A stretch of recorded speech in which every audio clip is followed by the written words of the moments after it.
is not guilty of the crimes charged. This presumption persists unless the prosecution's evidence convinces you beyond a reasonable doubt that the defendant is guilty. Instruction number 5, role of judge, jury, and lawyers. All of us, judge, jury, and lawyers, are officers of the court and have different roles during the trial. As the judge, I will supervise the trial, decide legal issues, and instruct you on the law. As the jury, you must follow the law as you weigh the evidence and decide the factual issues. Factual issues relate to what did or did not happen in this case. The lawyers will present evidence and try to persuade you to decide the case in one way or the other. Neither the lawyers nor I decide the case. That is your role. You are the exclusive judges of all questions of fact. Do not be influenced by what you think our opinions might be. Make your decision based on the law given in my instructions and on the evidence presented in court. Instruction number 6, evidence. As jurors, you will decide whether the defendant is guilty or not guilty. You must base your decision only on the evidence. Evidence usually consists of the testimony and exhibits presented at trial. Testimony is what witnesses say under oath. Exhibits are things like documents, photographs, or other physical objects. The fact that the defendant has been accused of a crime and brought to trial is not evidence. What the lawyers say is not evidence. For example, their opening statements and closing arguments are not evidence. Instruction number 7, objections. Rules govern what evidence may be presented to you. On the basis of these rules, the lawyers may object to proposed evidence. If they do, I will rule in one of 2 ways. If I sustain the objection, the proposed evidence will not be allowed. If I overrule the objection, the evidence will be allowed. Do not evaluate the evidence on the basis of whether objections are made. Instruction number 8, order of trial. I will now explain how the trial will unfold. The prosecution will give its opening statement. An opening statement gives an overview of the case from one point of view and summarizes what the lawyer thinks the evidence will show. Defense counsel may choose to make an opening statement right after the prosecutor or wait until after all the prosecution's evidence has been presented, or not make one at all. You will then hear the prosecution's evidence. Evidence is usually presented by calling and questioning witnesses. What they say is called testimony. A witness is questioned first by the lawyer who called that witness, and then by the opposing lawyer. Consider all testimony, whether from direct or cross-examination, regardless of who calls the witness. After the prosecution has presented all its evidence, the defendant may present evidence, though the defendant has no duty to do so. If the defendant does present evidence, the prosecution may then present additional evidence. After both sides have presented all their evidence, I will give you final instructions on the law you must follow in reaching a verdict. You will then hear closing arguments from the lawyers. The prosecutor will speak first, followed by defense counsel. Then the prosecutor speaks last, because the government has the burden of proof. Finally, you will deliberate in the jury room. You may take your notes with you. You will discuss the case and reach a verdict. Instruction number 9, rules applicable to recesses. From time to time, I will call a recess. It may be for a few minutes or longer. During recesses, do not talk about this case with anyone, not family, not friends, not even each other. And until the trial is over, do not mingle or talk with the lawyers, parties, witnesses, or anyone else connected with the case. Court clerks or bailiffs can answer general questions, such as the length of breaks or the location of restrooms, but they cannot comment about the case or anyone involved. The goal is to avoid the impression that anyone is trying to influence you improperly. If people involved in the case seem to ignore you outside of court, they are just following this instruction. Until the trial is over, do not read or listen to any news reports about this case. Do not do any research or visit any locations related to this case. If you observe anything that seems to violate this instruction, report it immediately to a clerk or bailiff. Instruction number 10, further admonition about electronic devices. Jurors have caused serious problems during trials by using electronic devices, such as phones, tablets, or computers, to research issues or share information about a case. You may be tempted to use these devices to investigate the case or to share your thoughts about the trial with others. Don't. While you are serving as a juror, you must not use electronic devices for these purposes, just as you must not read or listen to any sources outside the courtroom about the case or talk to others about it. You violate your oath as a juror if you conduct your own investigations or if you communicate about this trial with others, and you may face serious personal consequences if you do. Let me be clear. Do not Google the parties, witnesses, issues, or counsel. Do not tweet or text about the trial. Do not use electronic devices to gather or send information on the case. Do not post updates about the trial on Facebook pages. Do not use Wikipedia or other internet information sources, etc. Even using something as seemingly as innocent as Google Maps or a dictionary to look up terms can result in a mistrial.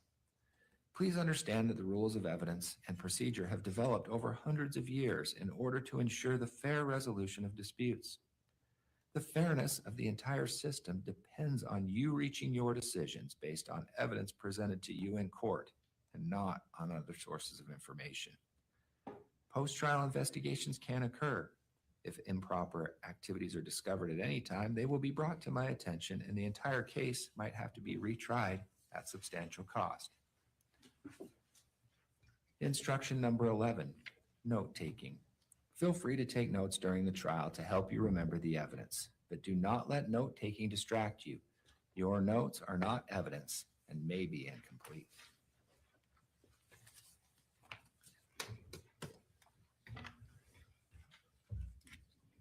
Ladies and gentlemen of the jury, those are your preliminary instructions. Is the state ready to proceed? We are, Your Honor.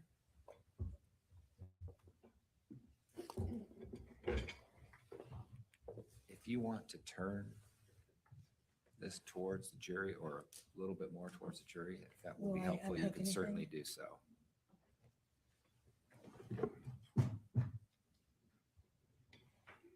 Is that as far as it goes? It may, I don't know.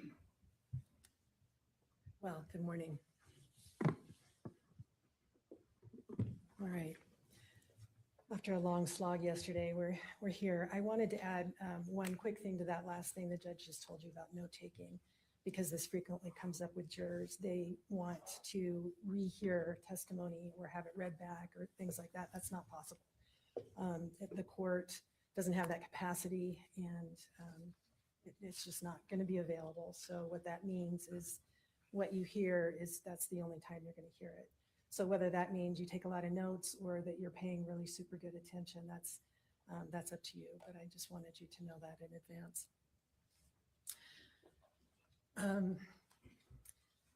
Meggan SUndwall over here had a plan. Her plan was that she would go to her friend Casey Terry's house. She would inject her with insulin and monitor her blood glucose until Casey died. We know that's her plan because she had text messages to Casey telling her that. On August 12th, 2024, Meggan put that plan into action. Casey didn't die that day, but she did slip into a coma from profound hypoglycemia, which is low blood sugar. And 3 days later, she was removed from life support and died. That is a really teeny little nutshell of what the trial is going to be about. There is a heck of a lot more information about the how and why. It kind of reminds me of that art form of pointillism, where you see up close, if you're looking, right up close, you see a bunch of little dots or little colors that don't make much sense, seemingly randomly arranged, until you have them all in place and you step back and you see the whole picture, and then it all makes sense. Then you see what it all means. And that is what is going to happen, I expect, with this case. There are a lot of witnesses that each have a little bit of the points that will contribute to your understanding of what happened. Some of those witnesses have a whole bunch of points. Some of them just have a few. And they don't necessarily follow sequentially, which is why I wanted to give you kind of a heads up about what to watch for, what it is that they're going to be letting you know about, what their evidence is anticipated to be. Let me first tell you a little bit about Casey. And throughout this morning, I'm going to refer to them by their first names. I don't mean any disrespect by that, by any means. It's just for simplicity and because my little brain can't function any better than that. So I am going to refer to them as Casey and Meggan, if that's all right with everybody here. But Casey, at the time of her death, was 38 years old. She was a granddaughter, a sister, a niece, a valued employee, still loved ex-wife, and a friend. She had had some loss in her early life, or actually in her life leading up to her death. She had lost her mother when she was only about 4 years old to an extended illness. The aunt that she had that stepped in a mother role also died from an extended illness. She had a cousin she was close to that died, and her father died when she was only 24 years old. So she had a lot of loss. She herself had been born with only one kidney. That wasn't a huge deal, but it did present some health issues to her as time went on. At the time of her death, she also did have some valid medical concerns that did give her a lot of pain. One of those being endometriosis, one of them being prematurely and heavily arthritic knees. She had a lot of pain from those conditions and was prescribed medications for those conditions. She had prescribed oxycodone or Percocet. She had prescribed Xanax because she also suffered from anxiety pretty heavily. Her doctor, Dr. Masteller, who you'll hear from, had discontinued the Xanax prescription because he didn't want those on board at the same time. Casey still wanted her Xanax and did admittedly go about getting it by probably less than legal means. She also, at the time she died, had a prescription for something called promethazine. It is diagnosed largely for nausea, but kind of makes people sleepy. And you will hear about that from her physicians as well and the function of it. She had also had, at probably 2020-ish, a port installed in her chest. A port is like a little teeny doorway that leads directly into a vein so that when you have a condition that requires frequent IV occurrences, you don't have to keep finding a new vein to puncture. You just put it directly into the port. And she had that port for IV fluids, for hydration, because that was a side effect of her kidney issues.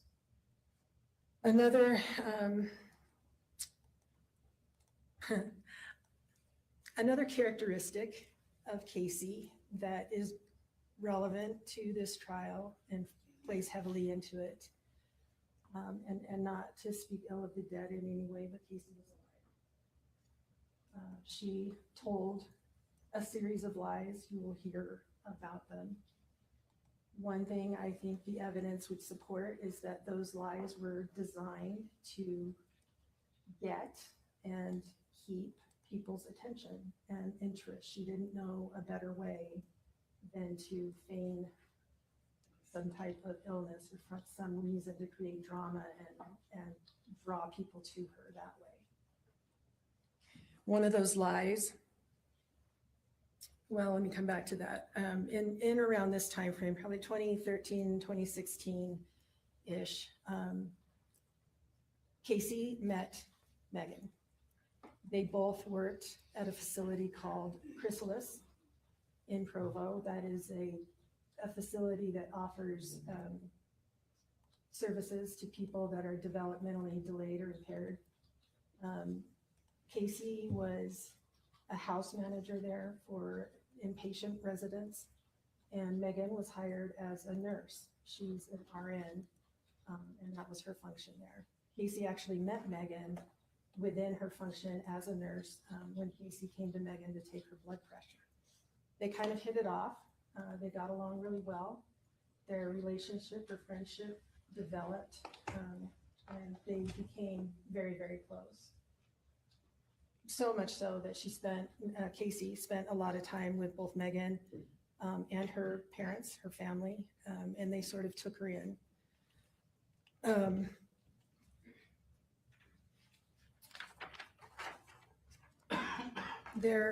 There will be some testimony from some family and friends of Casey's that it was kind of an odd relationship in that Casey seemed to be afraid of making Meggan upset or making her mad, and that she would do whatever she could to keep Meggan happy. Along those lines, probably in that same time frame in 2016, Casey conveyed to Meggan that Meggan, was a beneficiary of Casey's life insurance policy. She showed her documents that indicated there was up to $1.5 million that Meggan was going to be the beneficiary of. That was an ongoing topic between them from about 2019, 2020, all the way up until just a couple months before Casey died. Meggan seeking assurance that that policy was still in effect, and Casey giving her assurances that it was in effect. The truth is, there was no such policy. That was another one of Casey's lies. Casey, I don't know if any of you ever watched, or your kids, I should say, watched VeggieTales. My kids did when they were younger. There was one episode where one of the characters told a little fib, and it was this cute little bean that throughout the episode, the more the lie grew, this little bean grew and grew and grew and grew until it was this overwhelming size that was just going to take over and just overcome the character's life. That was kind of the case with Casey, because she told a lie that turned into a whopper. She told people, most particularly including Meggan, that she had cancer. She didn't have cancer. She never did have cancer, but she told that to family and friends, and they all believed her right up until she was hospitalized in that diabetic coma. That is a lie, just like VeggieTales, that grew and grew and grew. And that is part of the life insurance policy lie also, because she didn't really, at 38 years old, didn't expect to be making anybody necessarily a beneficiary of life insurance, except for this fake cancer that she had. In 2019, Casey texted Meggan, and this is one of the texts from which you could find that Casey was really just seeking care and concern from Meggan. But this text said,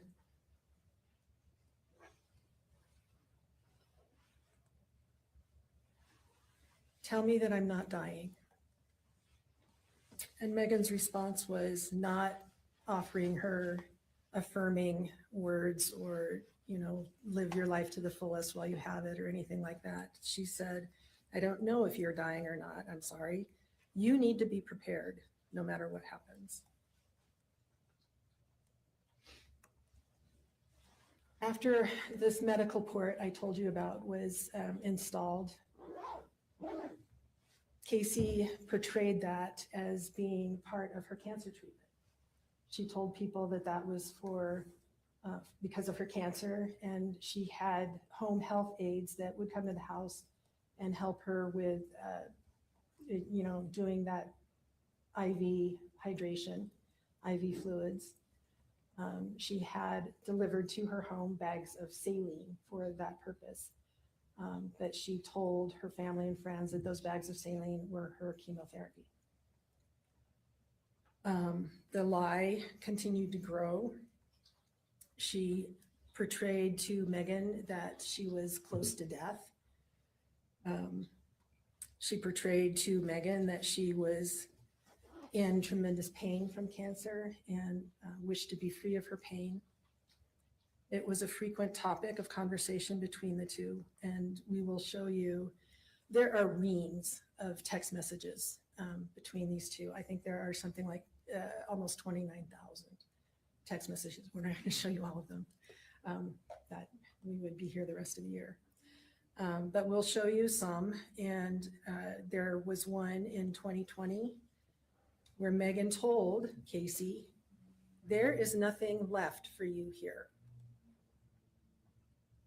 She told her also in 2020, "You have so much more for you on the other side." In 2021, she told her, "What do you have to live for in this life? I truly believe everything for you is ahead of you, not here." And then another one where she told her with caps, "You have to let go. It is past time." Again, this is in the context of Casey's wanting to keep Meggan happy and do what she wanted her to do. And Casey went along with those text messages. She did pretend to be suicidal. She portrayed herself as being interested in ending her pain, the pain that didn't exist for the cancer that didn't exist. At some point, Casey, this was in 2020, Casey was living at Meggan's home with Meggan's husband lived there too. And their conversations turned towards they discussed different means of ending Casey's life. One of them was a gun. Casey had access to a gun. Another was an overdose of pills. Of course, Casey had access to all of that oxycodone and other substances. They settled on eventually insulin. Meggan told Casey around September 1st of 2020 that she had checked with a pharmacist friend of hers, and that she would need about 100 units to end her life. 100 units of insulin is a little teeny amount. It's actually only a milliliter. There's 10 milliliters per bottle. So those last diabetics a good amount of time. And Casey's family had a number of diabetics in it. There was insulin available at Casey's home where she lived after she moved out of Meggan's home, because her uncle lived there as well. He is diabetic. You'll hear from him. Her grandparents lived there. Her grandmother is diabetic. And uncle had recently died earlier that year, and he was diabetic too. So there was a lot of insulin, a lot of syringes accessible in that home. So Meggan and Casey discussed the idea of Casey's dying by insulin overdose. Meggan told Casey that it would be easy. She would just fall asleep. And it wouldn't even necessarily be detectable at autopsy because it's a naturally occurring substance. Within a day or two of that discussion, Meggan brought home insulin and stored it in the refrigerator, and then texted Casey a number of times over the next week or so. "Hey, that insulin's there if you want it. Don't forget the insulin. Are you going to use the insulin tonight? That insulin's still there. Aren't you going to use it?" Casey, around that point, had communicated with Kylie that she thought Meggan was trying to kill her. And so Kylie and her husband, they waited until Meggan and her family left town, and they kind of swooped in and moved Casey out of that house. At that point, both Kylie, the sister, and another friend of Casey's saw the insulin in the fridge. You know, quite honestly, I don't know if Casey really believed at that point that Meggan was trying to kill her. But I do believe that this is another story that Casey used it was drama. It was something to elicit concern from the other people in her life, from Kylie and her friends. Anyway, she moved out of that house. She moved into a basement apartment at her grandparents' home in Highland. And as I mentioned, also living there was the uncle, another uncle initially, who died in January of 2024, lived there as well.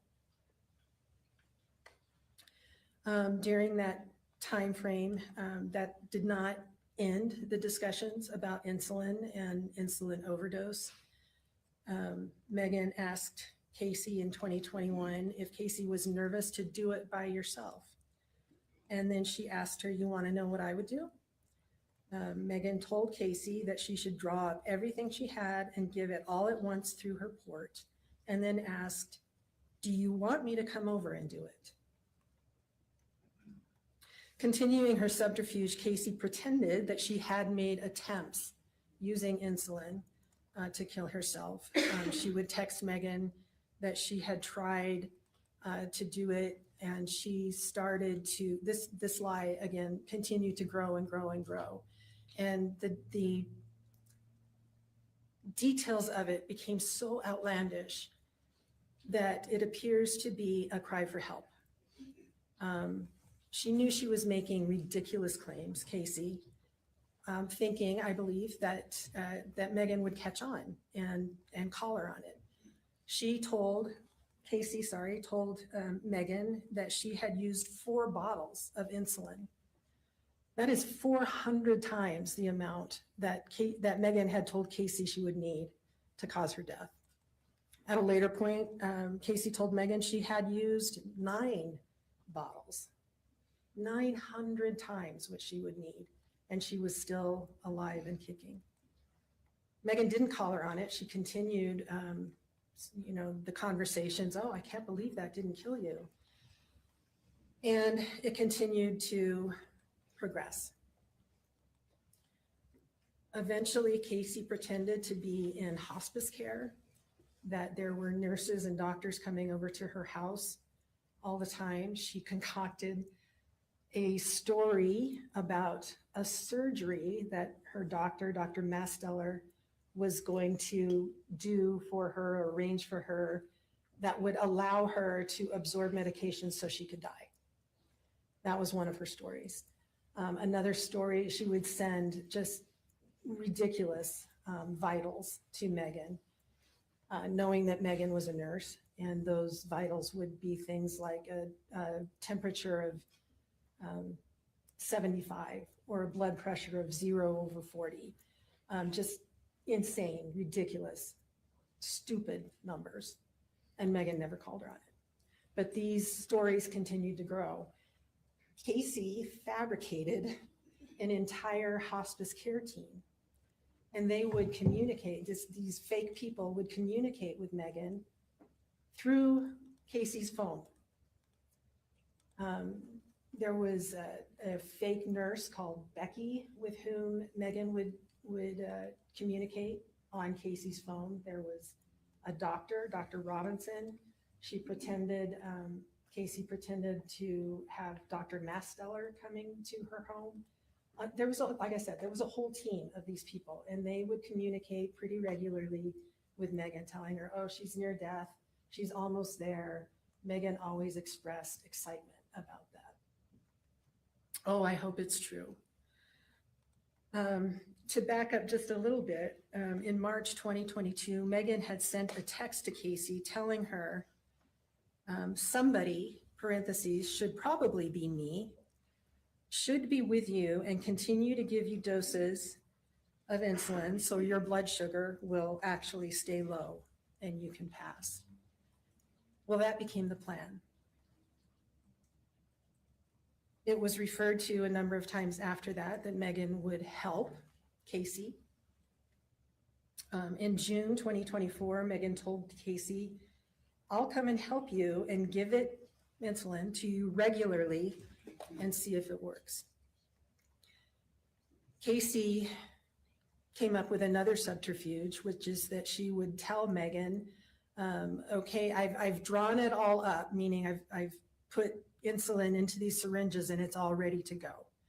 She didn't want Meggan to be there drawing up the insulin. Casey did it, and she Googled August 11th what would happen if I inject myself with saline. So I think you can put two and two together on those particular texts as far as what the reasonable inferences are there. On August 20th, 2024, Meggan asked Casey when she could come and help, and offering today, tomorrow, Monday even. August 10th was a Saturday, 10th, 11th, Sunday, 12th, Monday. They initially agreed that Meggan could come and help on August 11th. Again, Casey told her that she had drawn up the necessary syringes. But then, as Casey regularly did, she postponed. She found excuses and put off Meggan. And so they agreed to Monday, August 12th. On Monday morning, August 12th, Casey saw her uncle, Mark Farnsworth. You'll hear from him. And they had a good conversation. There was nothing unusual about it, didn't raise anything concerning in Mark's eyes. He just had a nice regular conversation with Casey and then went about his day. He worked from home, from the upstairs part of the home. Casey, like I said, lived in the basement apartment there. Mark noticed Meggan arrive. That was at about 9:54 a.m. And then again, didn't pay much attention. He figured one of Casey's friends was there and they were gonna do something, and he went on about his day. When Meggan got there, or as she was approaching, she texted Casey, "Do you want to take some promethazine when I get there so that you are asleep when this is happening?"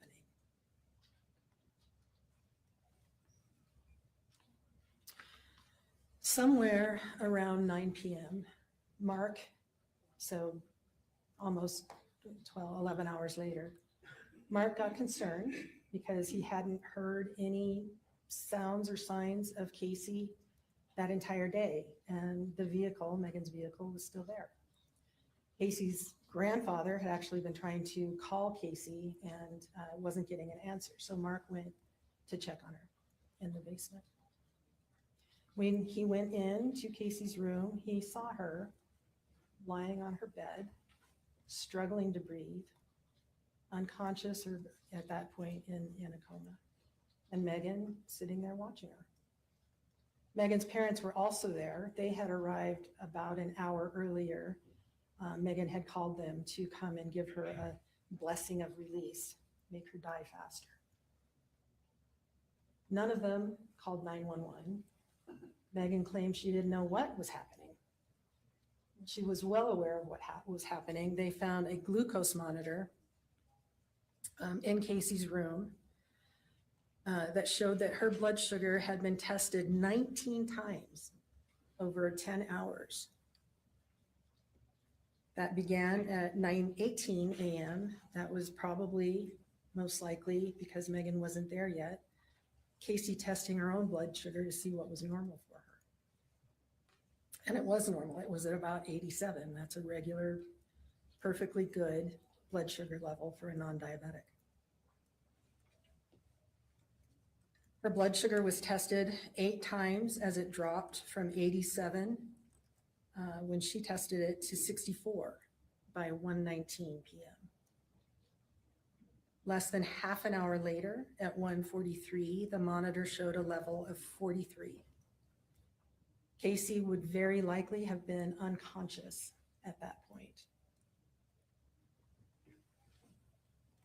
Your body requires blood or sugar in the blood to function. It's the food for everything that your body does, and she didn't have enough, and her body was shutting down. After Casey was unconscious, her blood was tested 10 more times, and the only person that could have done that was the only other person in the room that was conscious, and that is Meggan SUndwall. For at least 7 solid hours, Meggan was there watching Casey descend from confusion to unconsciousness to a coma, repeatedly checking her blood sugar to make sure it continued to drop. It did.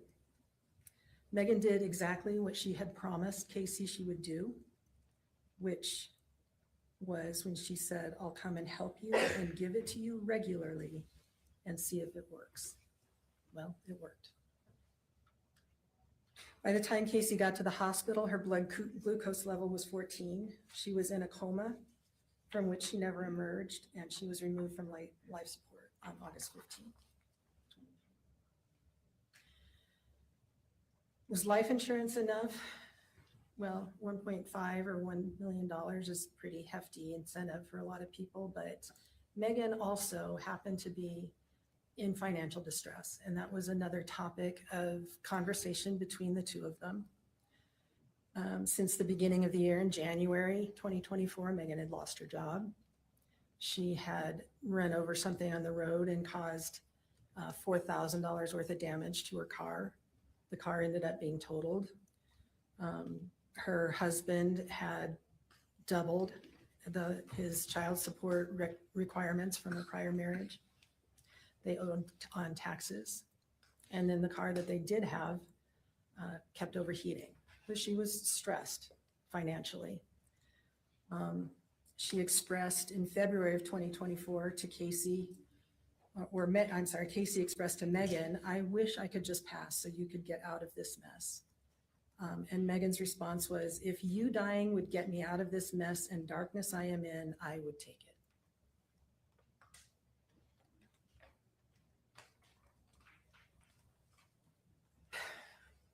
When police got there and realized that Meggan had been there and had left with her parents without waiting for EMS to arrive, without telling them what to look for to try to correct for Casey, they instigated an investigation. Meggan was pretty cooperative. She talked to them a number of times. During an interview on August 15th, police asked her for her phone so they could look at the text messages that she had been describing, telling them that Casey was suicidal. Meggan agreed. She didn't hand over the phone right then and there, but she did bring it to them on August 19th. When police went through that phone and compared Casey's phone text messages with the text messages on Meggan's phone, they found that 283 of them had been deleted from Meggan's phone.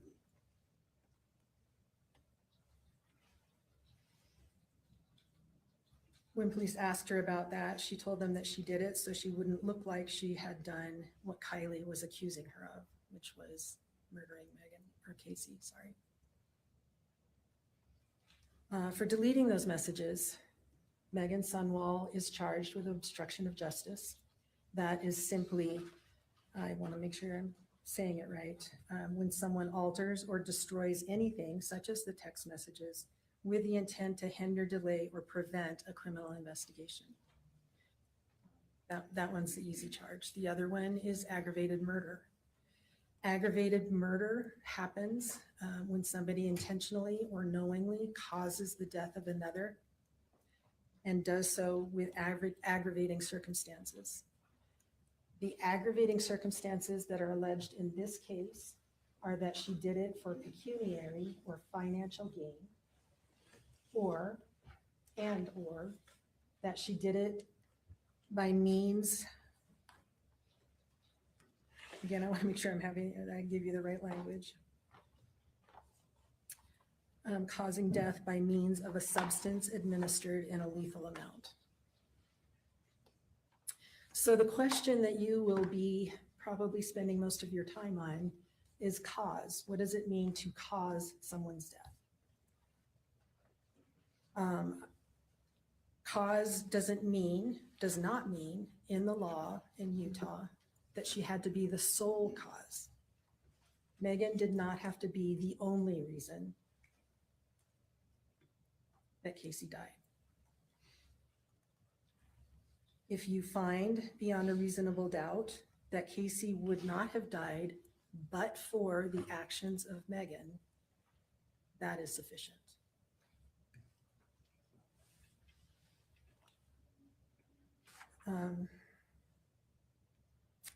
I expect that my friend over here is going to argue in a minute that Casey was suicidal and that she did everything she did herself. I also expect that he's probably going to spend a lot of time talking to you about reasonable doubt, and that's a hard concept to define. It's something that people struggle with quite regularly, at least in our field. It is reasonable doubt. It is not beyond all doubt or with no doubt, because we can't know anything in life. We don't even know for sure if the sun's going to come up tomorrow. There is, okay, not a lot, but there's probably doubt about that. So you don't have to be convinced beyond all doubt. But if you find from all of the information that's available to you that you are firmly convinced what the state has alleged happened, then that is enough.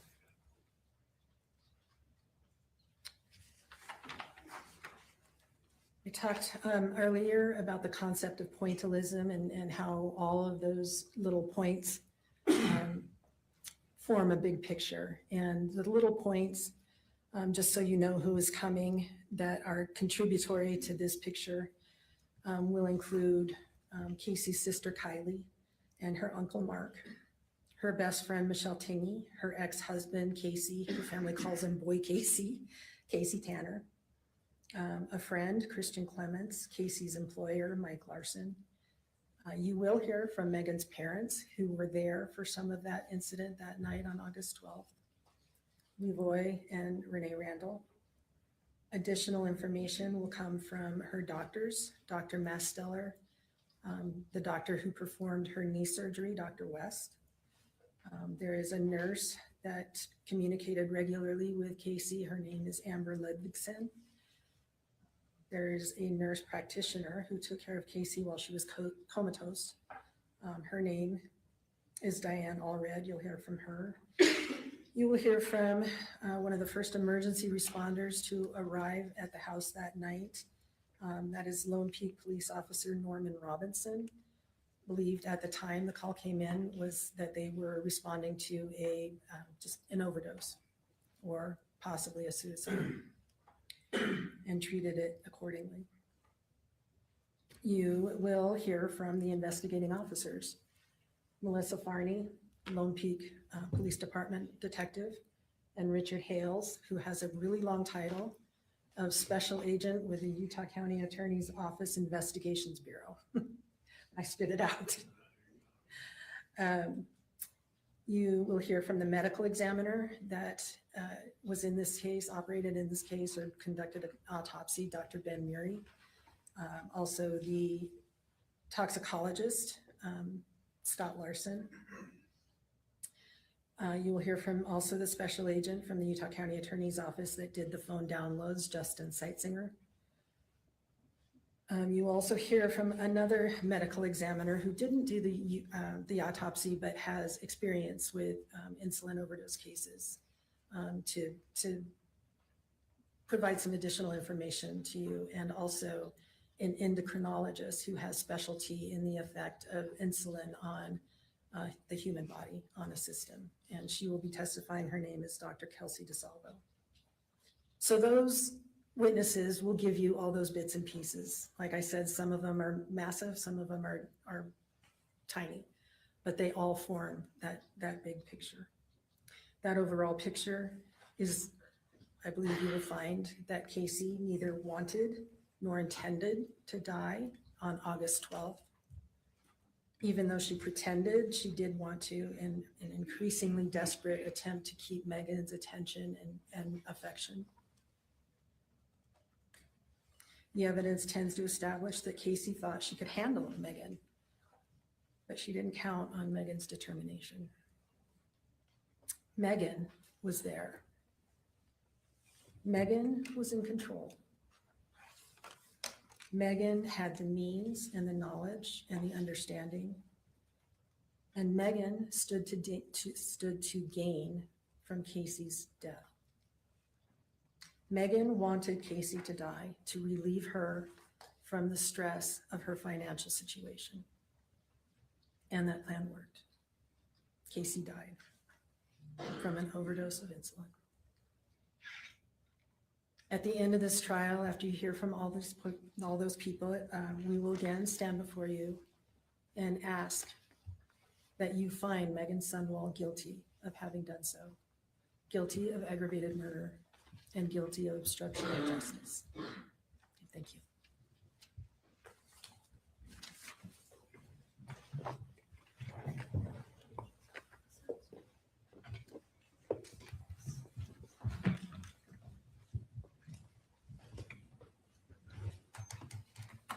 See if I can plug my computer in. I do have a bit of a PowerPoint, which might surprise you. Excuse me.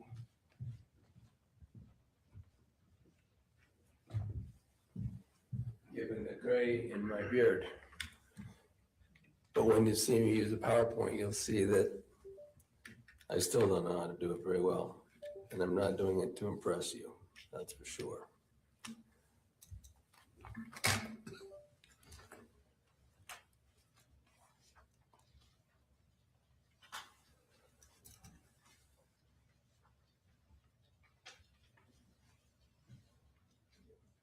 It'll warm up.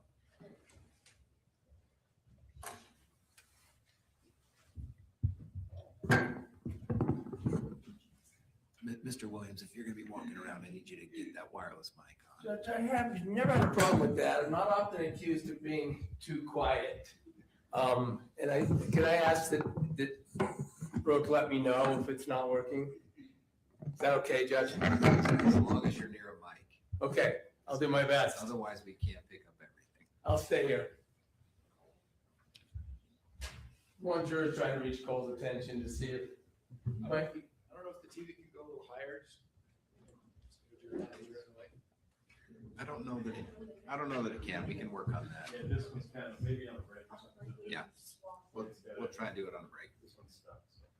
Like I said, this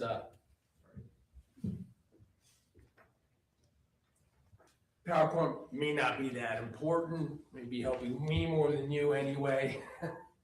I'm not going to stand up, as my colleague said, and tell you what I believe. That's not what opening statements are even allowed for. What I believe is not what I'm going to be talking to you about. I'm not going to argue. I'm not allowed to argue here. This is to be a conversation about what a trial is about and for, what applies in the way of important principles that you then will keep in your mind, keep with you, keep in your heart as you take in evidence. Evidence that must prove a murder. Not little dots that might make one out of an argument. Not going to argue. I'd like to talk more about the importance and solemnity, first of all, of what we're doing here. Not because I think you need me to, but I'm going to anyway. We're not at the water cooler. We're not at a home conversation. We're not in a TV show. We're in the most solemn place in our society. We're in the four corners of a courtroom, and we are applying in this case, you are applying in this case, we all are, principles, right, that our country's built on, that the The blood of men and women in our service has been spilled on foreign soil to support. And I ask you to make those live every minute of this trial with every witness that is speaking to you and bringing information to you. In light of the government's burden, according to those principles, to bring proof, not argument, proof of murder, that Meggan murdered her best friend. And you've already had the level of proof read to you. It's in your instructions. What proof beyond reasonable doubt means. Real possibility. It'll be whether there's a real possibility that that didn't happen. That it's not proven. And yeah, it's got to be murder for money.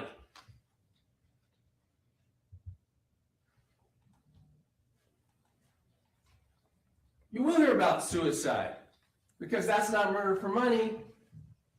Although it will be illegal, and you'll learn this at the end, you can't do something.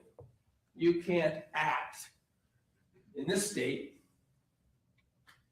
in aid of someone who is, according to what you believe, committing suicide.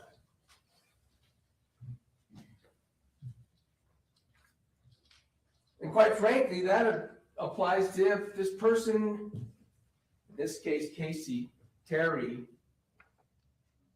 doesn't intend to commit suicide.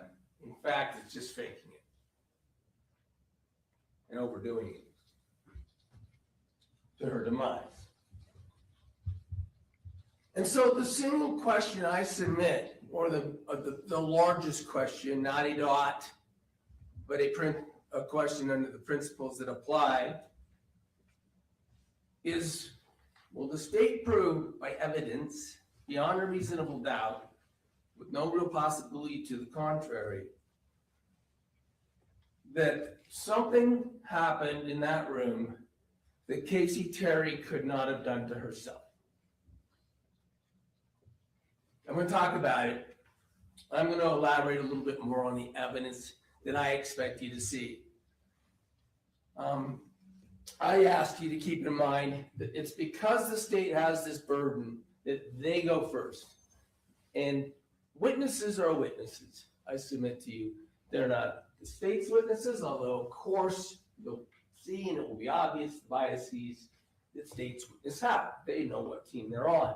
But they're still just witnesses.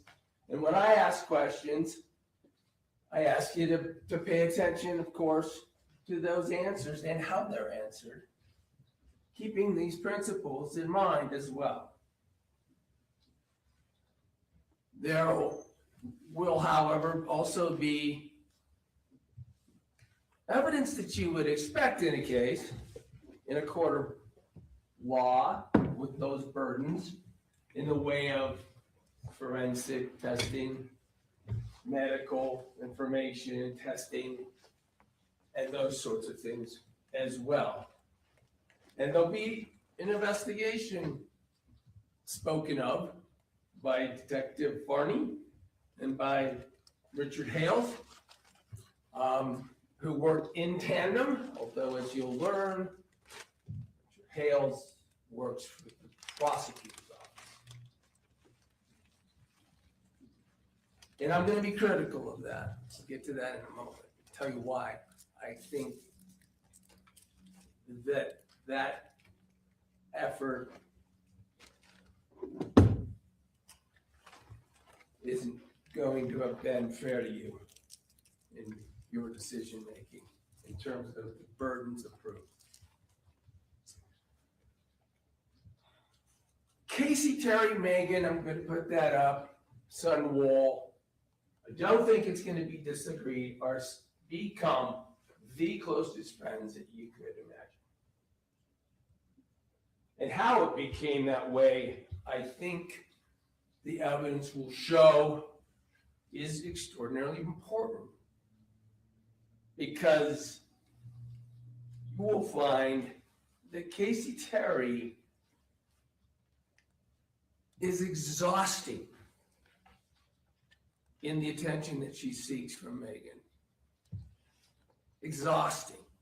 And the way that she seeks that attention and engages in this friendship is just to bombard Meggan with her complete misery with being on this planet. And constantly telling Meggan that Meggan is the only one that she can have a secret, confident relationship in about wanting to pass. And I think it will be clear, and certainly in Meggan's mind, spiritually relieved by passing from this earth. Now, the way she gains that, part of the friendship, the evidence will show, is not only to just bombard and constantly talk to Meggan about how Casey wants to die and wants Meggan to be part of that. We're going to talk in a minute about Lee and Renee, Meggan's parents, who were there because they had been asked by Casey Terry repeatedly to give blessings to Casey as she was going to die, and had gone to do that before, based on what Casey was claiming. Casey Terry absolutely planted beans that were going to grow. I might toggle back on and forth on this a little bit. Sure, you heard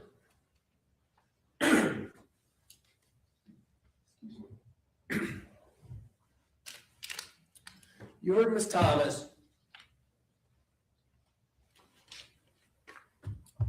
mention that Casey Terry was a liar, and that is extraordinarily important in this case.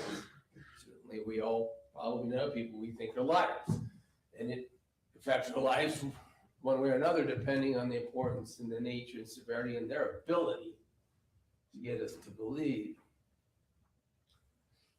It's extraordinary, you will see in the evidence, Casey Terry's ability to make people believe these lies. Not just the lies themselves being extraordinary, the extent to which she could make people believe them. Casey Terry lied about this cancer, for instance. She perpetuated and maintained the lie that she had terminal cancer. She described it to one person's blood. She described it to another as leukemia of some sort. She would describe that she had terminal cancer. You will see from the evidence that, of course, that is planting a bean to get attention. And you'll see that she split the way she lied this to different people who would give her different sorts of different attention in different ways and have a different ability to fool. That is what she used, that lie, among others, but that lie to constantly get the response from Meggan of sympathy, confederacy, privacy, closeness, spirituality. And this is fueled by Casey Terry to seek attention. But she's so good at this lie, not only, I don't know if the state's going to ultimately ask you to believe that Meggan didn't believe it, but her own family, Casey Terry's, the evidence will be her own family believed it. A family that before her death, she lived with for years. in the same house. A good family, a very good family. Mark Farnsworth, when you hear what that poor man has been through and his intelligence, and notwithstanding that, you would take her to the hospital for visits that were fake at midnight all the time. She would make these people take her around to fake treatments.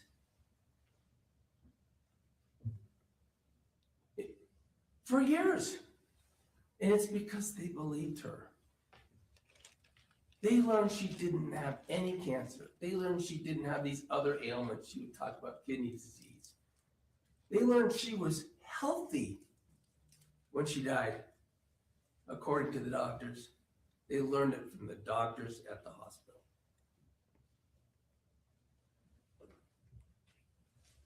The being that continued to grow, the evidence is going to show, and I say this in light of the question about whether Casey Terry was suicidal like she claimed 4 years and claimed that night. There's a script for this night. I'm going to get to that. I mean, a script, literally, in text messages. She did this for years, as the evidence is going to show, and as I mentioned, but things were escalating.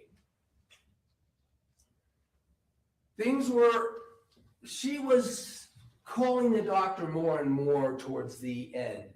She was talking about anxiety, depression. She talked to the doctor, mentioned suicide. You're going to hear that. She talked about suicide to some people.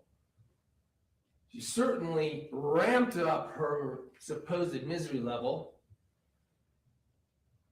It's not just opiate use and opiate abuse and opiate addiction that was going on with Casey Terry.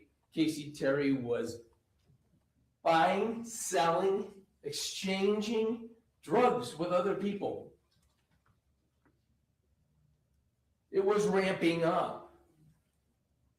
Another thing that was ramping up, Casey Terry was stealing from her grandparents that she was living with. Grandparents that her role in that house was to take care of. In the house where Mark lived, and then Mark's parents, Casey's grandparents, who her grandmother was suffering from mental health disease, dementia, and her grandfather was old and trying to take care of mom, but Mark knew that they needed help, and then Mark believed that Casey needed help. Now, Casey was hopefully going to contribute to this household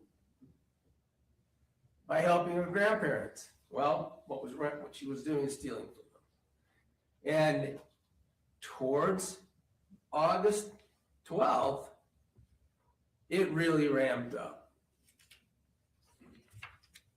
It ramped up, and her use was getting the money with these people she was involved in with the drug interactions, and it came to a head. There was some mention roughly, I think we're going to hear from Mark about a week before Casey died, that Mark had some concerns about the billings that later you're going to hear were found to have been repeatedly and constantly intercepted by Casey to hide her stealing, and the use of the credit cards, and that Casey was probably present, probably over her debt, probably knew, and frankly was asked to cancel the credit card, which she never did.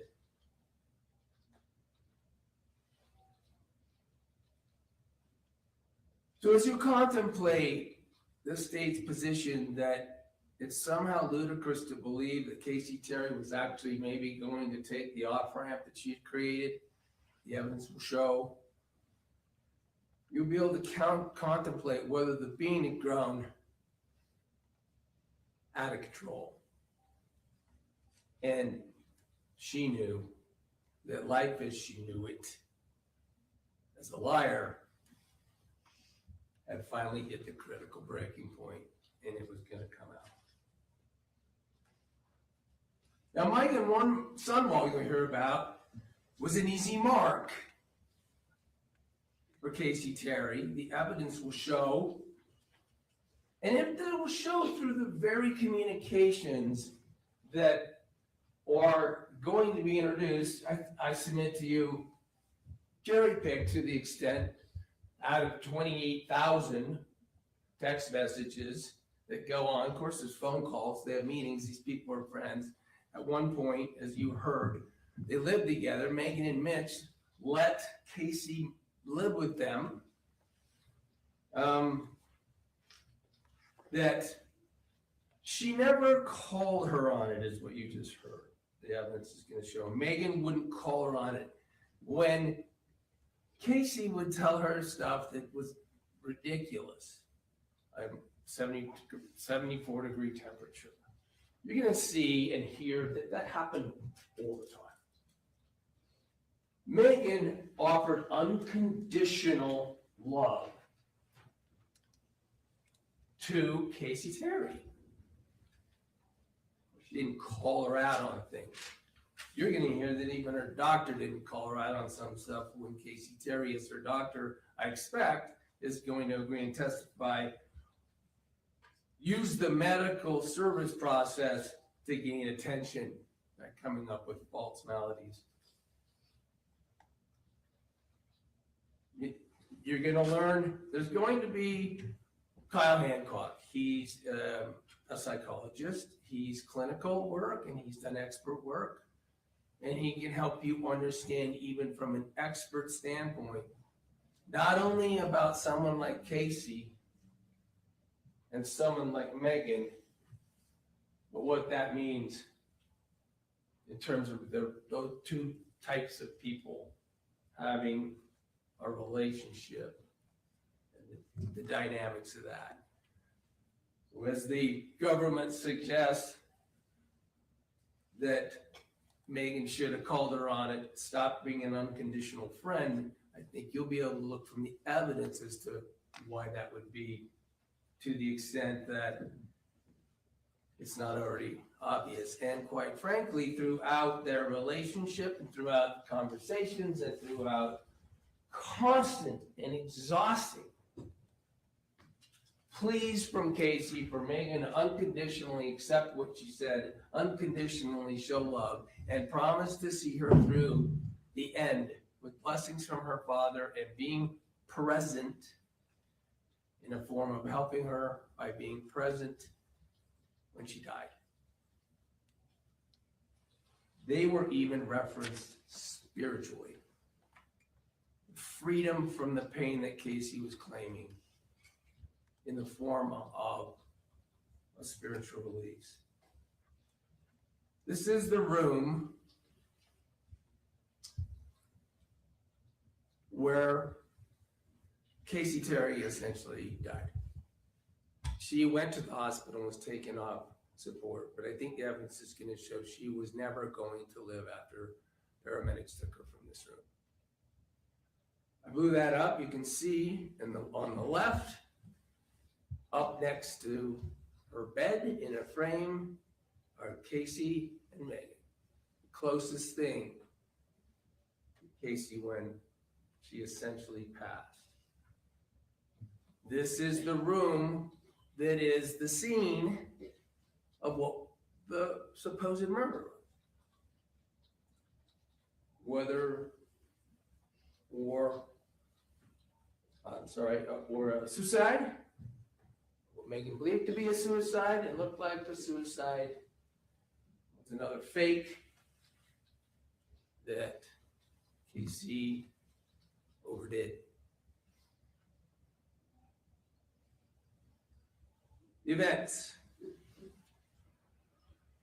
Yes, you're going to hear again about all of these communications, and some will be picked out that sound pretty bad if you don't know them in context, like I just described. But I think the evidence will show full context.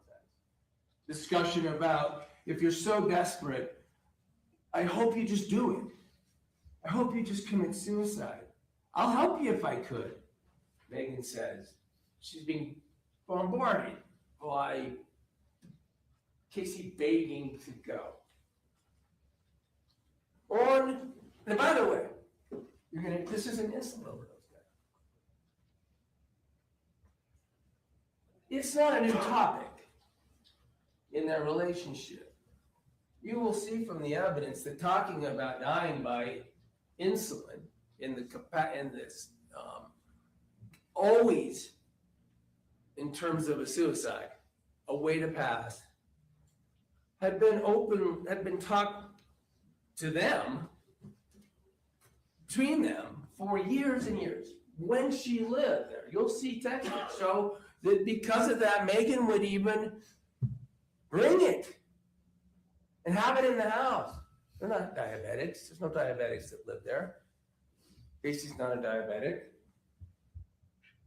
It wasn't, insulin isn't some suddenly nefarious factor in this case that showed up on the 12th. Talk a little bit in a minute about what you're going to hear about. Quite frankly, insulin, when she moves in to Mark's house, her grandparents' house, is everywhere, all the time, unaccounted for, all sorts of them, because Mark's a diabetic, mom's a diabetic, sister's a diabetic, and his brother Kyle's a diabetic who unfortunately died in January of 24. So 7 months before what we're talking about here. So insulin's talked about as a method of suicide with Meggan in these texts. I think there's going to be witnesses that say they've seen it. And you're going to see that Casey is begging her to help her be able to have access to that and saying she's going to use insulin to kill herself. Well, apparently you're going to hear that she's telling her sister, Meggan's trying to kill me. Manipulating her sister at one point, to move her out of the house, where she's got to freeload in the basement of Mark's house and does basically nothing except deal with getting and using opiates and other drugs of abuse.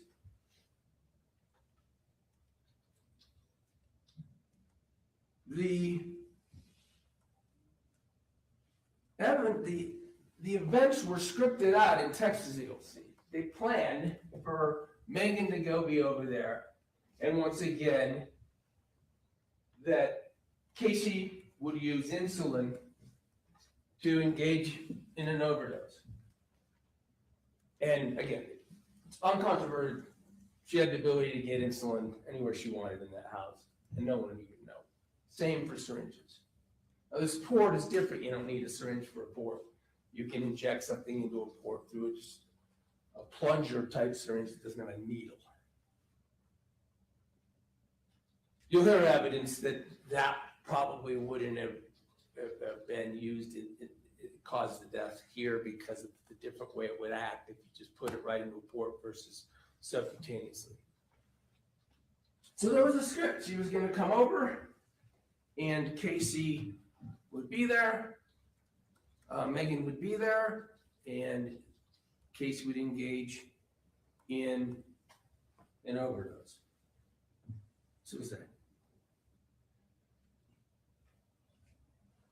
When Meggan gets over there, Casey's already got a glucose reading instrument there and ready. I think you're going to find out the police didn't even realize that she'd already taken a test result. And you can draw inferences as you go through this trial when you hear that about why Terry's already checking her blood before Meggan ever gets there. This glucometer, ultimately they find, was used to take a whole bunch of readings. In a minute, I'm going to show you, thank goodness for Meggan, that this was used. Then throughout the day, eventually, because the glucometer tells us what Casey's condition was. And ultimately it deteriorates to the point that Meggan, who when she went over there, didn't know whether it was going to work, didn't know what was going to happen there, didn't know whether this was just yet another where Casey would say, "Yes, it didn't work." She had plans for an anniversary dinner with her parents that night, and then she worked at night as part of a second job, and had expected that she would be going to work. And when it was clear from the use of the glucometer that, and what she could observe, that Casey probably was done from her cancer and or the insulin overdose, she was not going to live. And so Meggan called her parents. And her parents left the dinner, or I can't remember, I'm sorry if they'd already started, but they abandoned their dinner plans and came over. Lee and Renee went in there. Now, I think the evidence will show that neither Casey, despite all these years, nor Meggan is ever going to tell anyone that that's how Casey was going to pass. Part of the confidentiality, part of the sanctity of their relationship. And as we're talking about in a minute, probably something that, quite frankly, even though she was willing to be present for, even encourage in terms of her release, not consistent with, she could get in trouble with work, her license, etc. Isn't letting her parents know what had been happening during that day. Just that she was dying. And that Meggan had stayed with her. But what happens is, by the way, you're going to hear and see in the text message evidence that all through this time, Casey had constantly told Meggan she had to do not resuscitate a DNR. She had constantly told Meggan that Meggan was going to be power of attorney. She had gone to burial plots to talk about the places she was planning on being buried. She had told Casey that she wanted Bella, her dog, cremated and buried with her. Bella, by the way, is, I think, a sister or brother to Megan's dog, too. Came out of staying with her.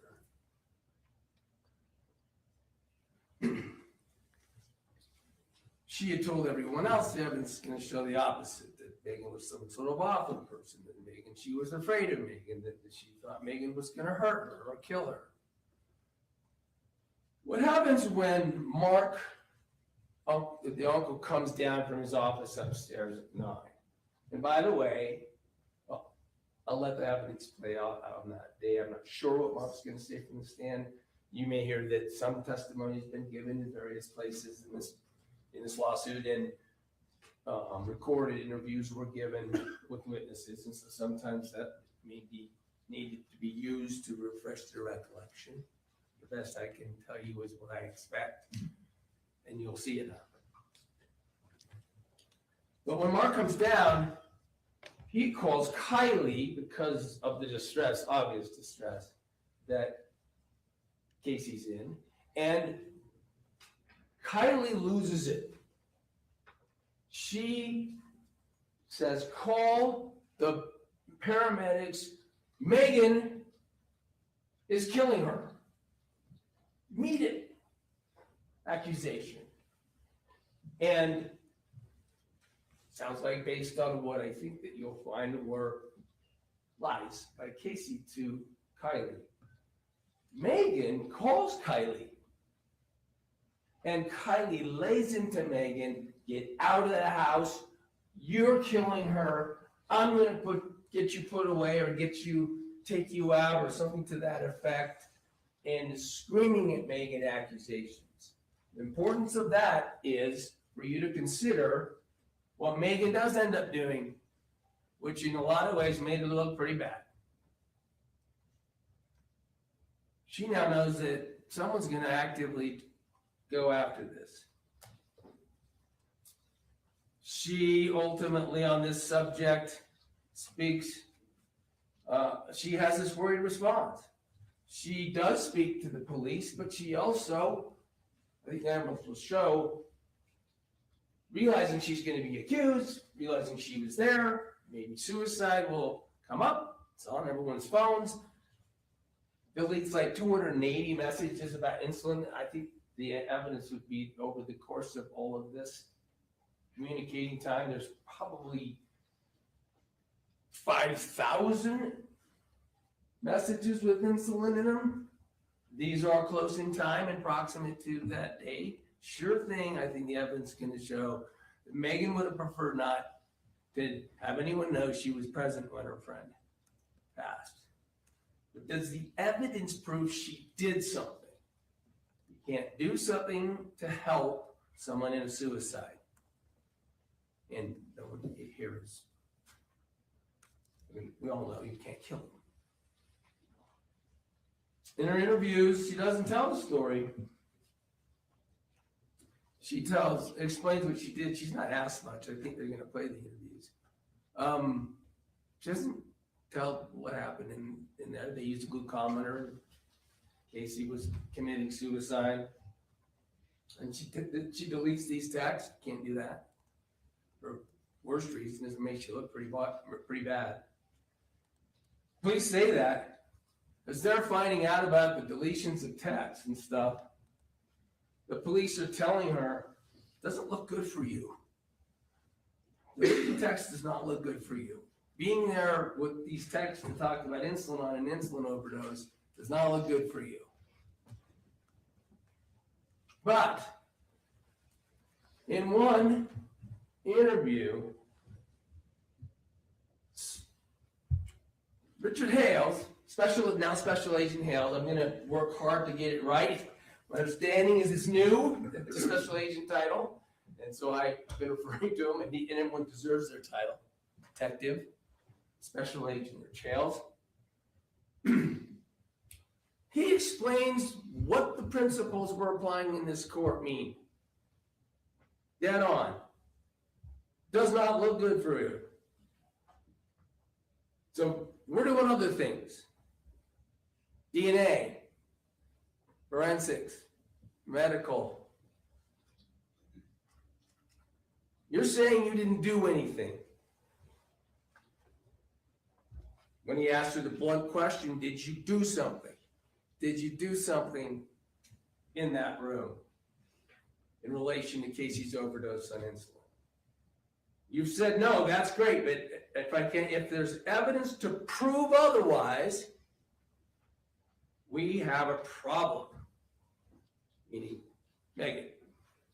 Fair enough? Meggan says, yep. And if there's not,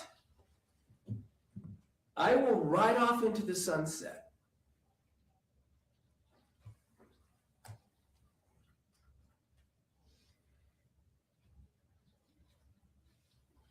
There wasn't. All the efforts that were made with DNA, with serology, with toxicology, with medicine, with FBI labs, everything that was tried, and unfortunately some very poor police work compromised the ability to get results in some cases that we can rely on.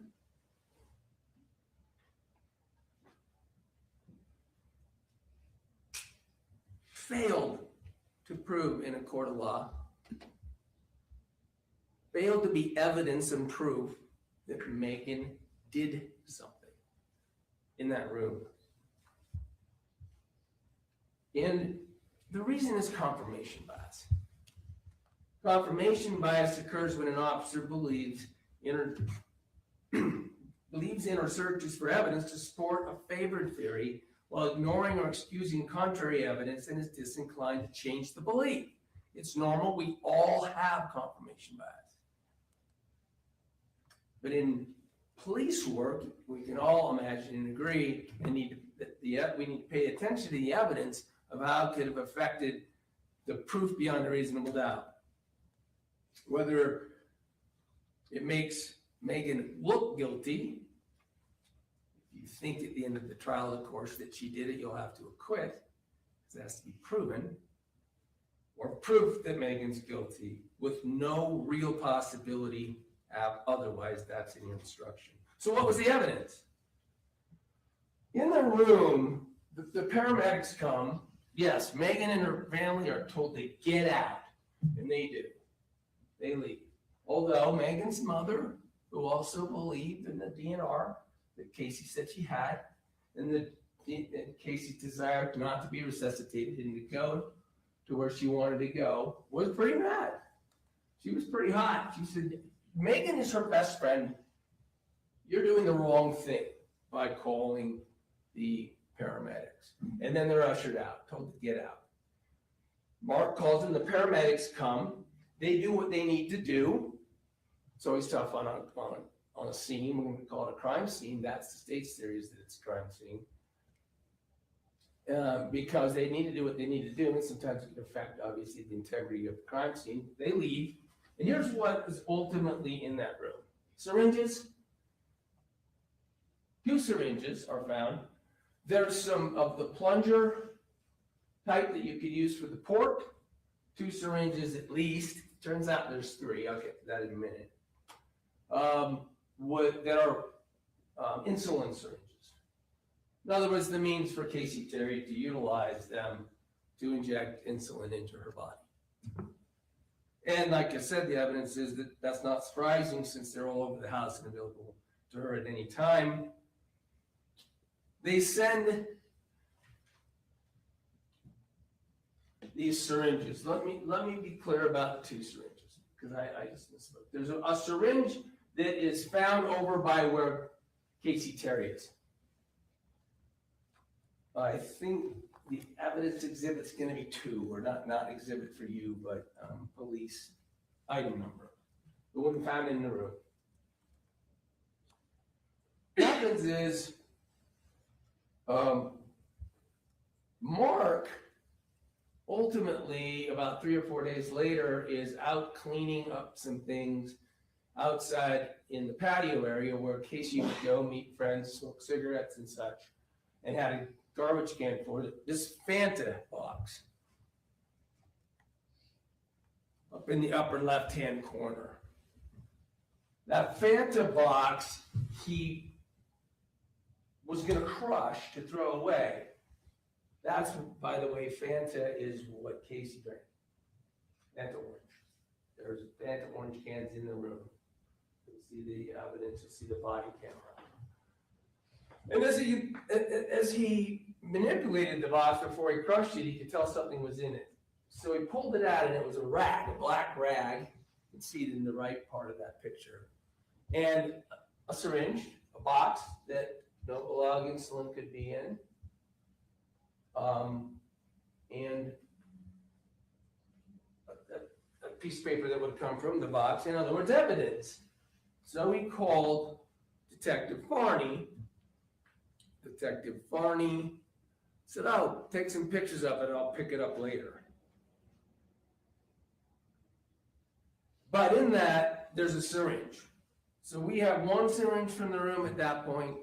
We have another syringe. And then when Detective Varney came over to pick up the Fanta box evidence, Mark told her, "Hey, I had to rip out the carpet and strip down the room." The reason is because the day after this happened, believe it or not, a massive hailstorm occurred and it flooded Casey's room. But when Mark says, "Oh, while I was doing that," this is the 19th now, when they've come to pick up the evidence. "When I was doing that, I found another syringe in the room." Here it is. That's the one on the far right, still in the evidence bag. Those 3 syringes were available, in other words, within days. And the police sent them to the crime lab to get tested for the sort of evidence that Chales was talking about. DNA, fingerprints, and such. Didn't turn out to be good candidates for getting fingerprints. And DNA-wise, they found some DNA. I think you'll hear that with regard to one of the syringes, the DNA wasn't capable of being compared to Meggan, Mark, Casey. Those standards were used. Those are the people, the DNA they're trying to find. With the other syringe, it was possible to get enough DNA to find out the following. Mark's DNA was on it.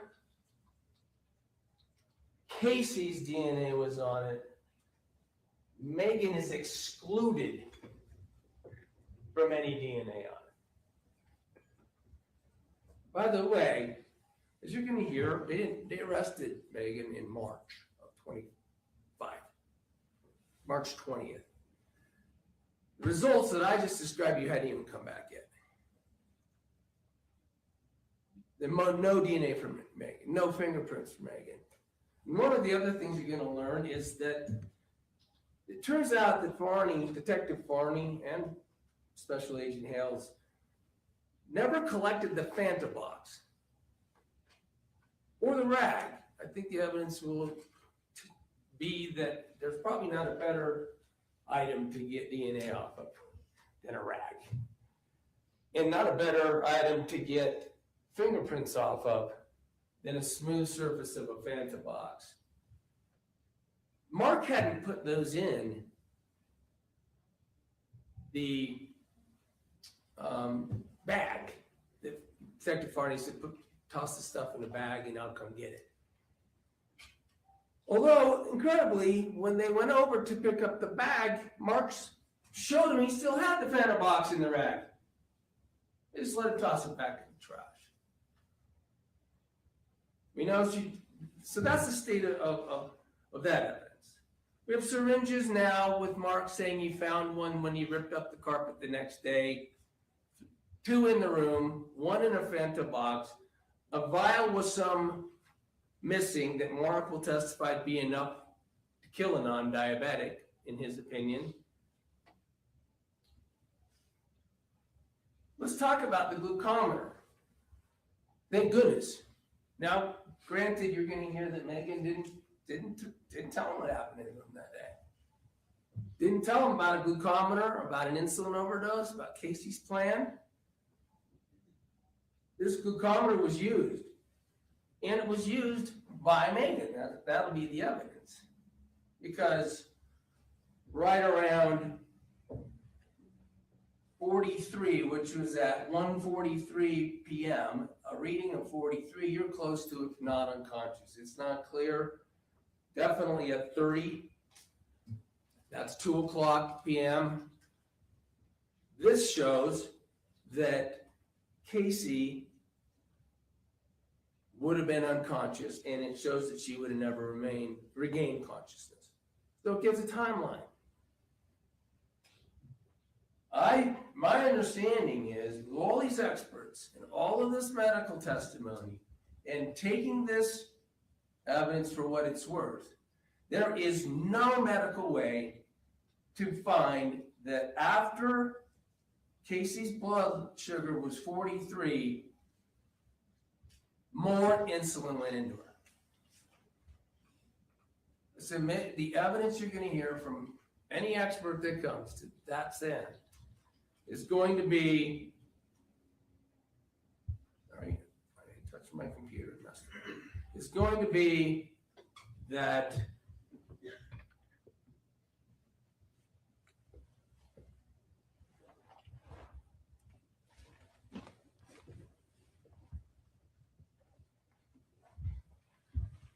whatever time insulin went into Casey Terry, she would have been able to do it to herself. In fact, the timing of that could have been before Meggan even got there. That's the best the medicine and the experts can tell us. So the glucometer, thank goodness, gives us a timeline that demonstrates that exogenous insulin could have been administered by Casey Terry to herself. And no evidence shows that anything would have been injected after she couldn't do it to herself.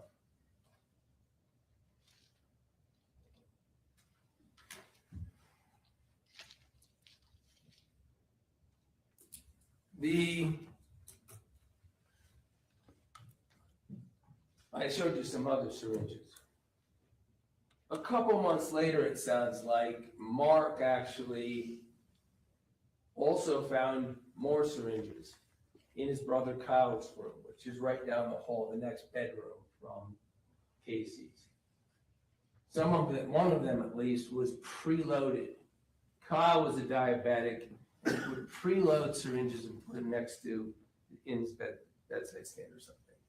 By the way, this room was never searched by the police. Mark happens to, he was gonna move in there, and Mark happens to find those empty syringes and one that was preloaded in the room right there next to where Casey's room was. And he saves them to his credit. Apparently not really connecting the dots on their evidentiary value right when he found them, but he sticks them in the fridge. And as recently as December of last year, 3 months ago, they come to light and the police now have 4 syringes. Four more syringes, one loaded, presumably with insulin. Send those to the lab for fingerprints only, and surprisingly, they don't come back with fingerprints. So the point is that the scene, the evidence, the forensics of this case will show you that they're absolutely consistent with Casey Terry doing whatever caused her death to herself. And let alone a real possibility. They're absolutely consistent. But the police don't fault the evidence. The prosecution, who's involved in this case from the start, you'll hear, and whose own investigator is doing the work. Despite this evidence, despite not even having medical records, despite the medical examiner's report you're going to hear, the medical examiner is going to say, then and now, this manner of death is undetermined. Their expert medical examiner, based on what I have heard so far, is all I can tell you what I expect, is going to agree. The manner of death is undetermined, and it's not because we don't know that it's insulin. It's because we don't know whether Casey did it to herself.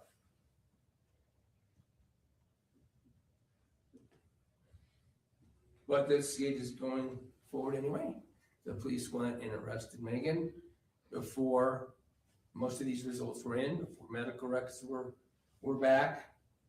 That confirmation bias will drive all the way into this courtroom. I ask you to pay attention to that notion, pay attention to the responsibilities by these principals in relation to that.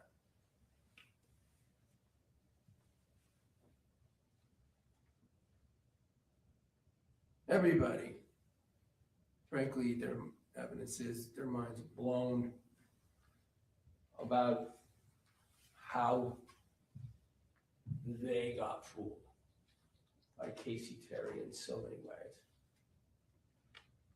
Meggan, after that relationship, learning. But the evidence, regardless of all this cherry-picked texting we're going to hear about, absolutely will not prove, according to the principles that apply here, Meggan some murderer or even some helper in suicide, other than a comp gun and a best friend who watched her friend die but got charged with murder. For that reason, we'll be returning the verdict of not guilty. Thank you. Counsel, thank you. Ladies and gentlemen of the jury, we're going to take a recess right now. Give you a little break. Might I remind you that you are admonished by the court that it is your duty not to converse among yourselves or to converse with any other person on any subject of trial. And it is your duty not to form or express an opinion thereon until the case is finally submitted to you. This includes no individual research on the parties, attorneys, or claims. All rise for the jury.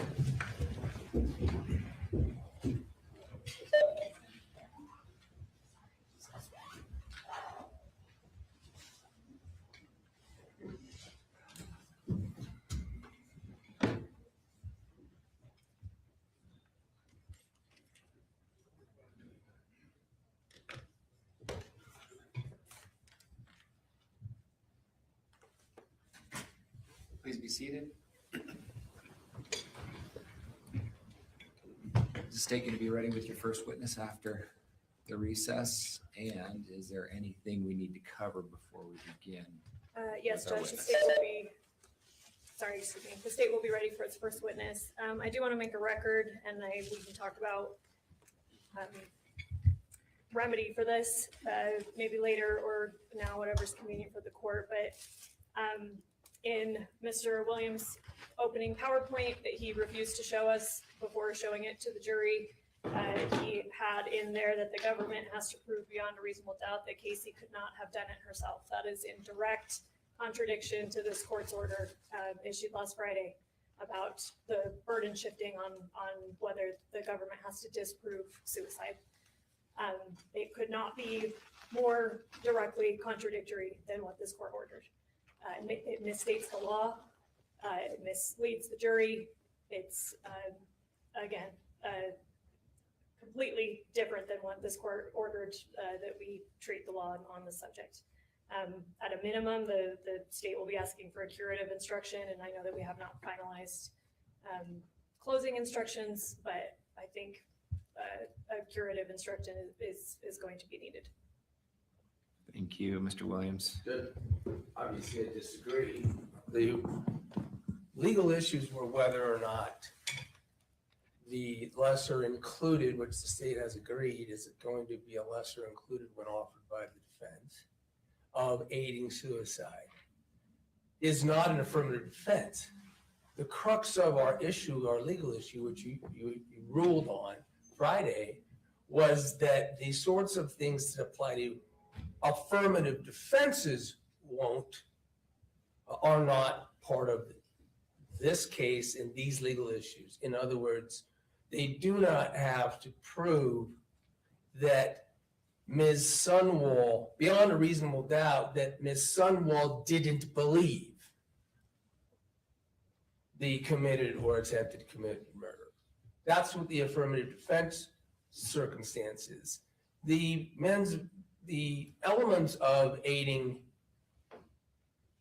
a suicide require an act by the other, an aiding, and there's the definitions, and causation and intent are required for murder and for aiding suicide. They do have to prove that she aided in suicide, or they have to prove that she murdered her. That's all I said, unless I misspoke. And if I did, I'm human. But my intent is to point out that I did not say they have to disprove that she believed it. That's what the affirmative defense part would have been. I would have been entitled to an instruction, just like self-defense, that the state has to disprove that Johnny had a reasonable belief that he was in fear of death or serious bodily injury, right? We're all familiar with self-defense and imperfect self-defense. They have to be disproven. The ruling was that is not the state of this case. They do have to prove for the lesser an act of aiding that is intentional. So they have to disprove that Casey Terry did it to herself. Or they have to prove that Meggan acted. And I think the inverse or corollary to that is, of course, that Casey didn't do it to herself. It's the same thing. That's what I meant by that. Then if it needs to be cured, fine. There'll be jury instructions, but they have to prove that she died because of an act that Meggan did, meaning not an act she did herself. And that was my point. I don't remember exactly what he said. I don't have a brain like that. I gave my opening and I sat down. But I think that's the law. and then the instructions will be what they are. Thank you. I've already made my ruling that aided suicide manslaughter is not an affirmative defense, and the state is not required to disprove aided suicide. I think we are going to need a curative instruction. If we need to talk more about this later, we will, but I think the ruling was pretty clear on the requirements of the parties. I will note that opening statements are not evidence, but I don't want there to be any question about what the burdens are regarding the charges in this case. So if we need to talk more about it later, we will need to talk about a curative instruction, I believe. I'll think about it some more. Let's take a recess. Everybody we'll get a little break. Let's come back.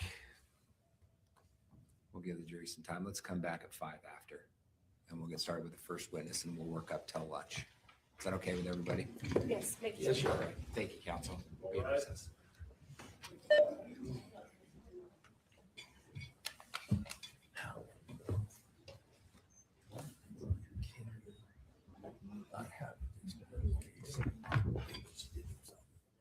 If you have to prove it.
Access to sugar.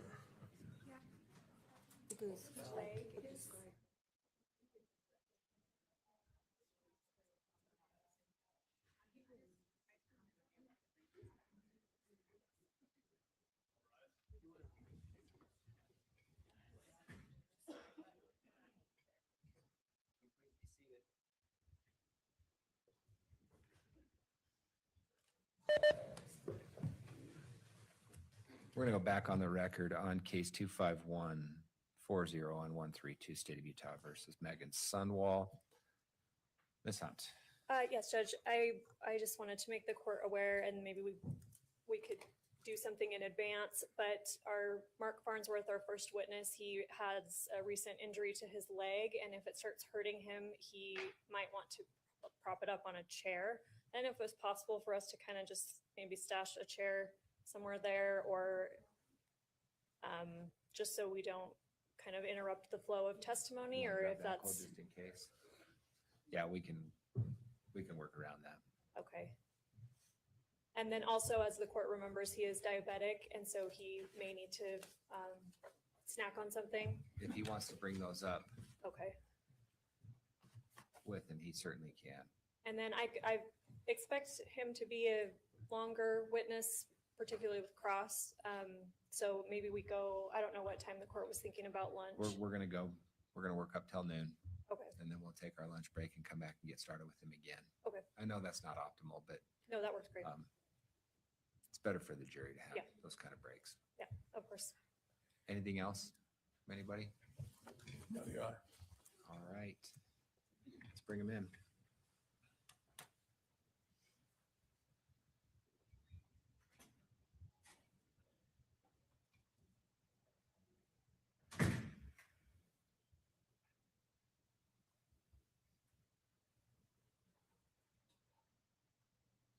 Oh, we got the higher screen there too.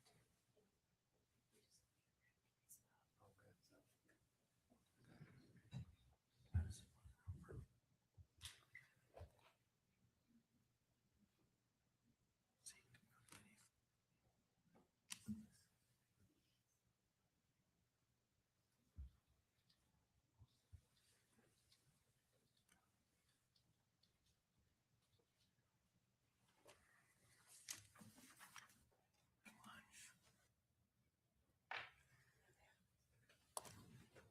All rise for jury.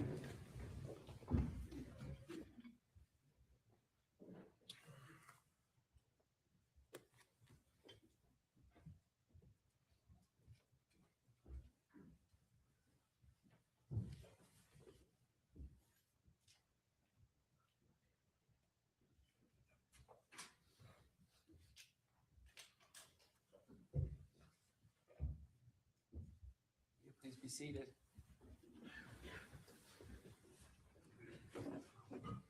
Ladies and gentlemen of the jury, welcome back. We are going to work up until the noon hour, and then we're going to have a lunch break. And at that point in time, I'll tell you when we're going to come back. Stay ready with your first witness. We are, Judge. The state calls Mark Farnsworth. Please come forward, sir. We'll get you sworn in.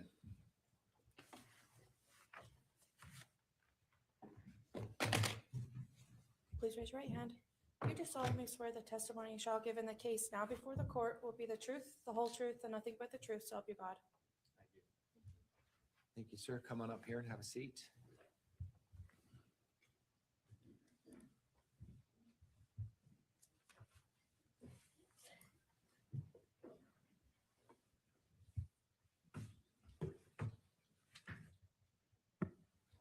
We appreciate you being here. If you can make a point to keep that mic in front of you at all times, we'll all be able to hear and we'll be able to make a good record.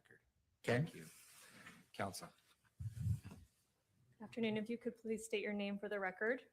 Mark Farnsworth.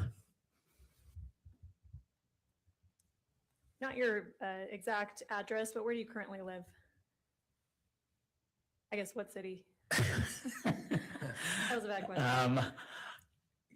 My permanent address, I guess, is 6608 West Stevens Lane, Highland, Utah, 84003. But I'm in another temporary place right now.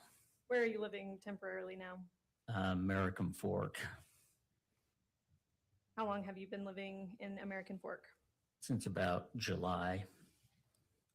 And before that, you mentioned, sorry, what city is your permanent address in again? Highland. Highland.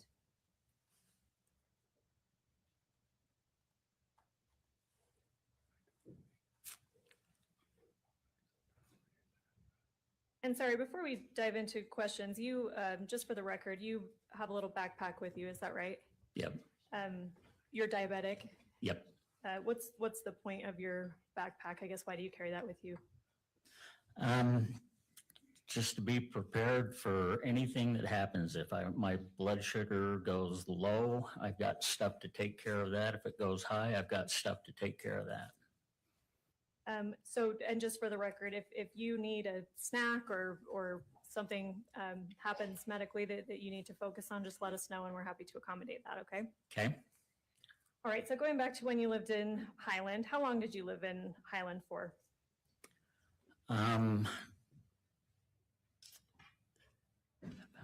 Off and on for, I think, about 4 or 5 years.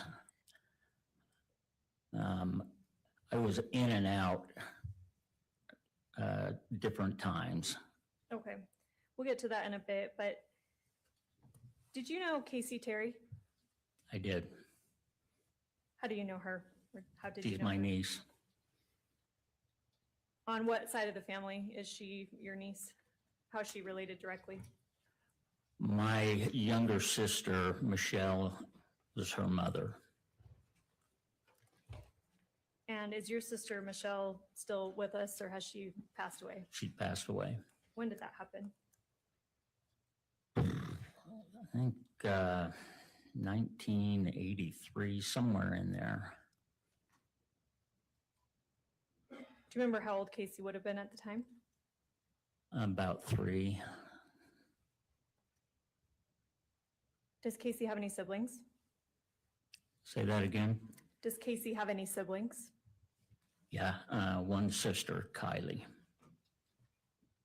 What's their age difference, if you know? I think about 3 years. Who's older? Kylie. So you said Casey was about 3 when your sister, her mother, Michelle, passed. Yeah, That would have made Kylie around 7-ish. yeah.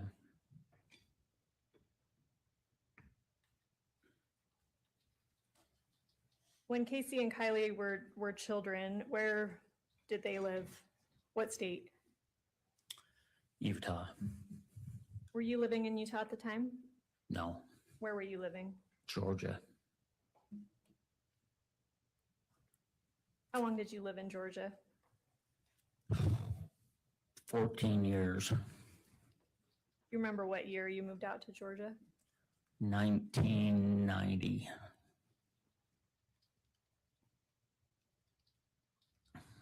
I'm not great at math. How old was Casey born yet when you moved to Georgia? Yeah. How old was she, if you remember? She would have been probably, I don't know, 4 or 5. Can't remember. So did you move to Georgia after Michelle passed away? Yeah.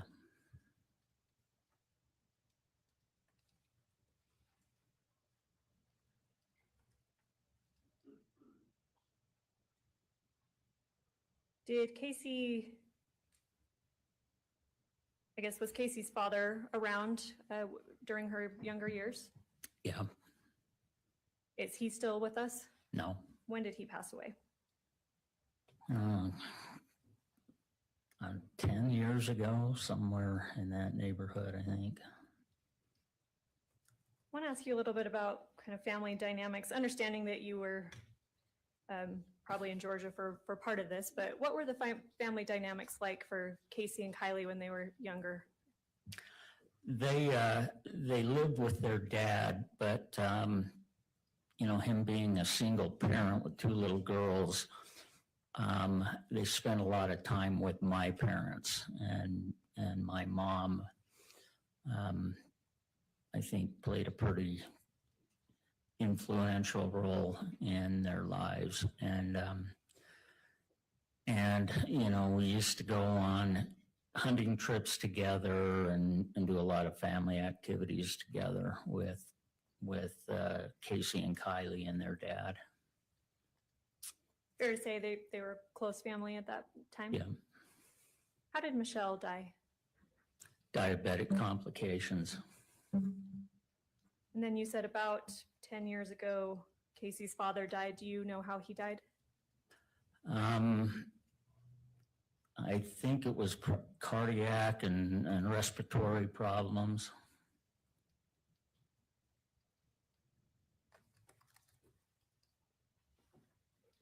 You said you moved to Georgia in about 1990.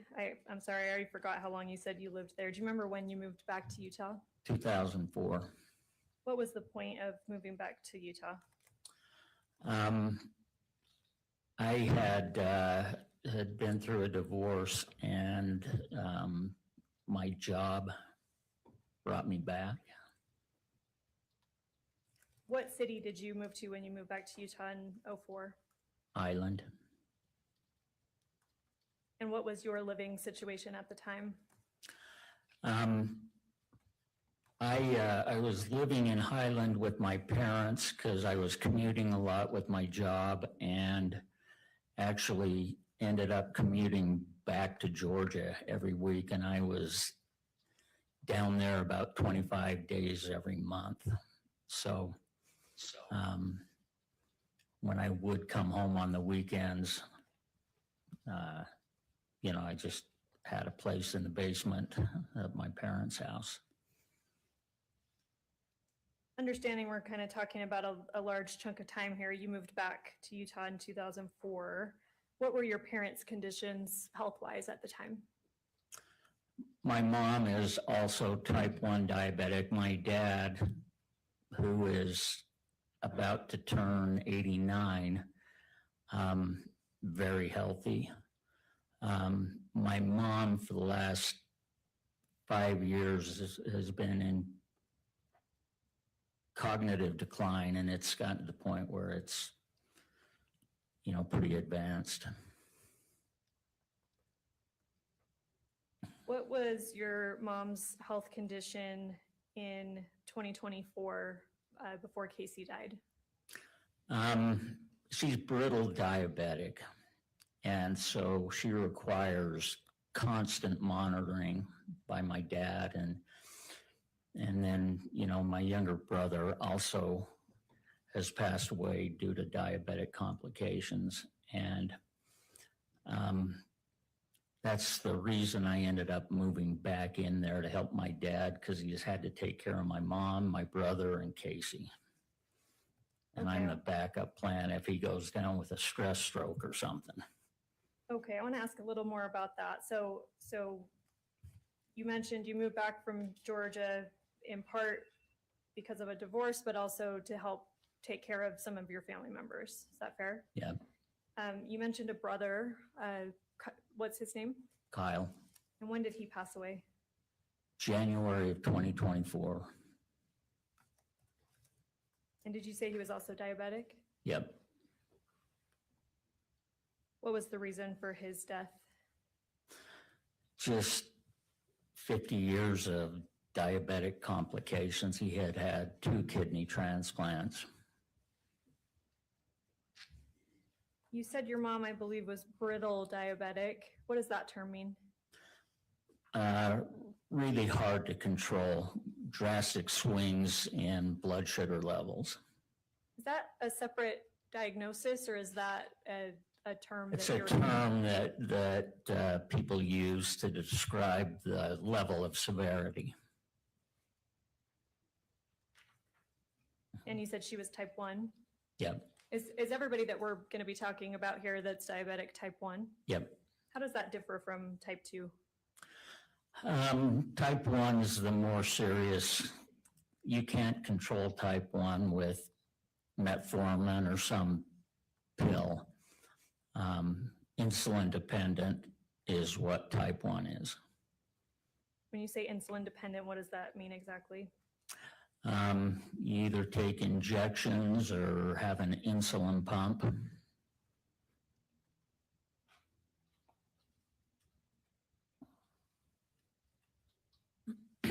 Is your father diabetic? No.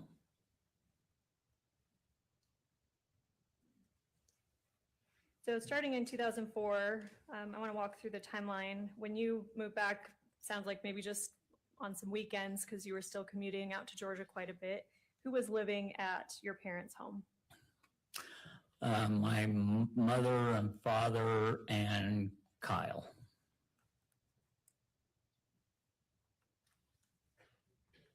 Was Kyle a brittle diabetic as well?